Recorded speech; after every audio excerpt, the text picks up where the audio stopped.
नोंनि गोसो बायदि नोंनि गोसो बायदि नोंनि नोमा नोमफायाबो जेबो बाखै बिनि बिमा न'खरनिफोराबो जेबो बाखै अब्लाबो जेनेबा नों गोसो जाना फैबाय दा नोङो बेखौ मोनबा लागोन ना गारगोन मोनबा लागोन खुलुमबाय नोंथांमोनखौ गासैखौबो आं चेनेलाव फिन बरायफिननाय थाबाय थ' लोगोफोर नोंथांमोना भिडिअखौ एसे नायनानै हमनाखाबाय जानांगौ दाखालि साननैसो सिगाङाव बाक्सा डिस्ट्रिक्ट सुबनकाटा ओनसोलनि सासे सिख्ला गोमानायनि माखासे पस्ट नुगासिनो दंमोन थ' बेखौ दायो बेंगालर बड' वेलफेयार एस'सिएशन आफादनि दारै हमनानै मोनबाय बेंगालराव थ' आंनि गोसो गोरबोनिफ्राय बिथांमोननिसिम रोजा रोजा साबायखर बावहरनाय थाबाय थ' दायो बिथांमोननि आखायावनो दङ बिथांमोना माखासे मोजां राहा लागासिनो दङ बिथांमोना बिथांमोननि सायाव मा बुंदों नोंथांमोना नैबे मोनसे भिडिअ नायना लाग्रोदो भाइटी তাক কেনেকুৱা লগ পালে অনলাইন মানে কিহত ইনষ্টা মানে ইনষ্টাগ্ৰাম কিমান বছৰ হ'ল দুইজনে লগ পোৱাটো 7 মাহ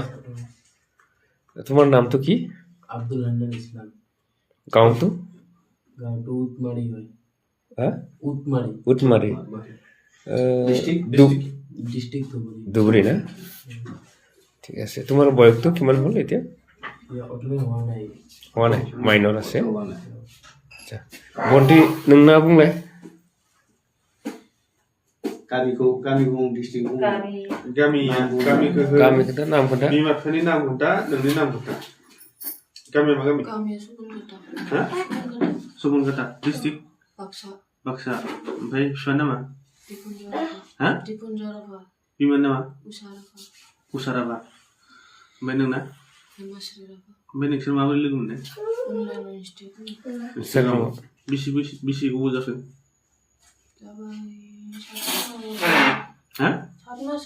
7 मासो ओमफ्राय नोंसोरो बेंगलराव माबोरै फैनाय सासे सिख्ला फैदों खामानि मावनो होननानै मा नाम बियो नेहा मा लिरो राजबंशी खोमा राजबंशी